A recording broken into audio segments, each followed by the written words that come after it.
Yeah, and what I think is interesting about the difference in Mexico and one of those Middle Eastern countries, the Middle Eastern countries are kind of driven by an ideology, right? Almost like a faith-based ideology that really gives them their shield of willingness to die for it. And not so much in Mexico, right? Mexico, it's not a faith-based organization as much as it is a chase for a lot of money and power, which means in my head, how easy would it be to almost disrupt them by psychologically knowing we're coming and being almost a threat in that level? There's a ton here, but I just want to stay on this target because I really enjoy the wargaming idea of this.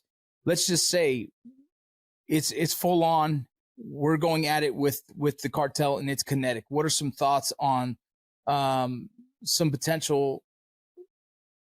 I guess it would be like, what are your thoughts on the kind of the cities, the urban environment, and the fear of potentially, innocent bystanders being injured in the event of that, and as well as how are you effective in that? Are we using strikers or just kind of in your head from your experience? What are some things that you think about if we are kinetic with them and how that looks?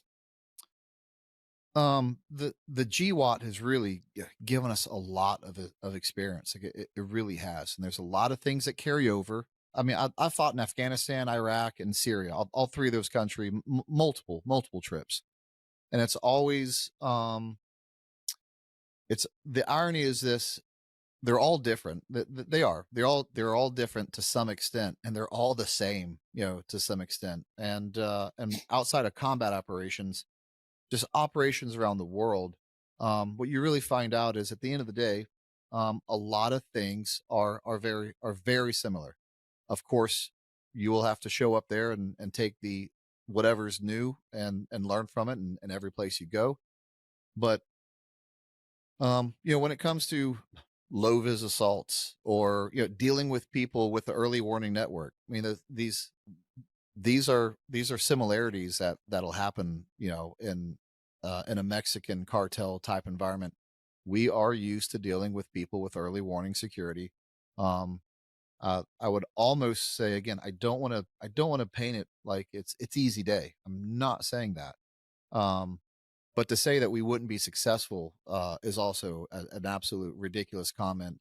We've dealt with those the and we've done it in harder environments in this aspect. Hard environments where we've pulled off amazing missions in think of the right word, in non-permissive environments. We've done, how hard it is to do to get away with a, a low vis assault in a non-permissive environment with early warning.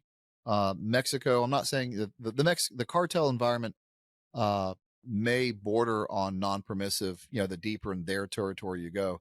But now we're getting to work in an environment where there's plenty of permissive environments, semi-permissive environments, all the way up to non-permissive, and we've operated in the hardest environments. So that it actually in that aspect gets a little easier. Does it make sense? What I was, Yeah. what I'm trying to correlate to. So we we could we could easily get a team of guys that at least on a surface level, could operate in and around that environment, which we cannot do overseas in a Middle Eastern country. It is so much harder to do that there. So the environment would almost be easier in the event that we have to take the fight that way. There are aspects, just to kind of drill that down. There are aspects of that environment that are actually easier. Does it mean, again, does it mean every aspect of that assault is going to be a walk in the park? I mean, absolutely not. We absolutely respect our enemy, but if if they think that a tier one element can't get in there, uh, blow a door off their house and be in their house within a second's notice, then they are also drastically underestimating their enemy as well. Yeah, and what I think is interesting about the difference in Mexico and one of those Middle Eastern countries, the Middle Eastern countries are kind of driven by an ideology, right? Almost like a faith-based ideology that really gives them their shield of willingness to die for it. And not so much in Mexico, right? Mexico, it's not a faith-based organization as much as it is a chase for a lot of money and power, which means in my head, how easy would it be to almost disrupt them by psychologically knowing we're coming and being almost a threat in that level? Like, I just think people are not willing to die all the time for things they don't fully believe in. I don't think they've ever had to operate against an enemy that can move in the shadows of the night as well as they can during the day, and shoot people on the move. That they just haven't gone up against that level of resistance yet, and because they haven't, I would now let's flip that. Have we gone up against the level of their resistance? I would say we have. Yeah, I would say we have. And we've gone up against guys with machine guns, with AK-47s. They're slightly better dressed than the guys in the Middle East, but I mean, really, they're very similar as well.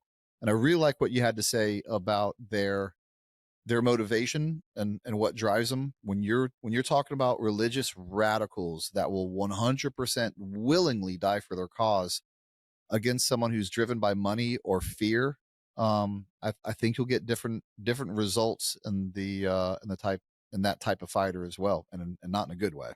Yeah, I agree. I think it's easier to quit something that is like, my heart's not in this. I just wanted the money for my kids, it's crazy. And and when you take our our intelligence piece of it, the problem when being motivated by fear and money is we have the ability to take you out of that environment and take you away from the fear, and we have the ability to pay you, and so we can counter that. You cannot counter religious extremism with safety and money. It doesn't sway them. Yeah. Man, it's fascinating. All right, last question, man. You can answer it if you want or not. If I had to list the special operations units that of who is the best to just, what does that list to you? What does that look like? And this is specifically for, my YouTube following that is into the special operations world as well. We have a big following that really pays attention to that.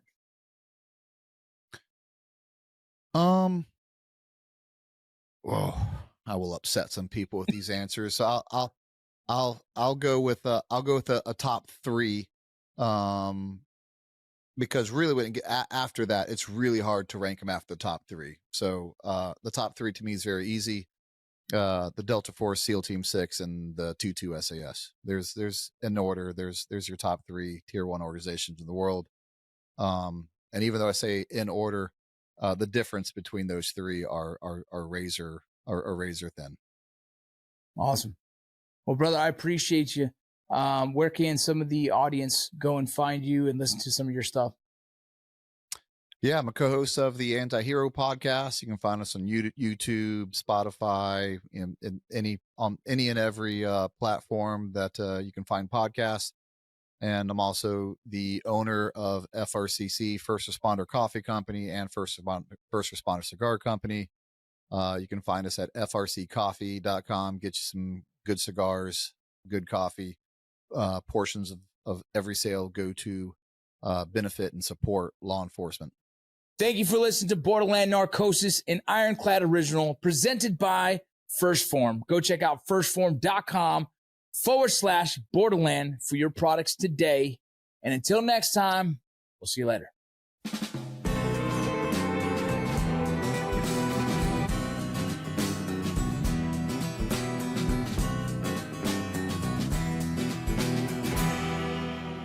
On the debut episode of Black Project, a change agent's special series, we examine the strange, true story of the military's efforts to build anti-gravitic craft. From a Nazi weapon expert's fake death and cryptic comments by aerospace executives, to the mysterious disappearance of a scientist on the edge of a breakthrough, We look at the programs being worked on in secret and the question of whether they are from another planet, or are they the results of black projects you were never supposed to know about. Become an Ironclad YouTube member to binge all 4 episodes of Change Agents Black Project on launch day. Otherwise, catch new episodes weekly. Join now, YouTube @ThisIsIronclad.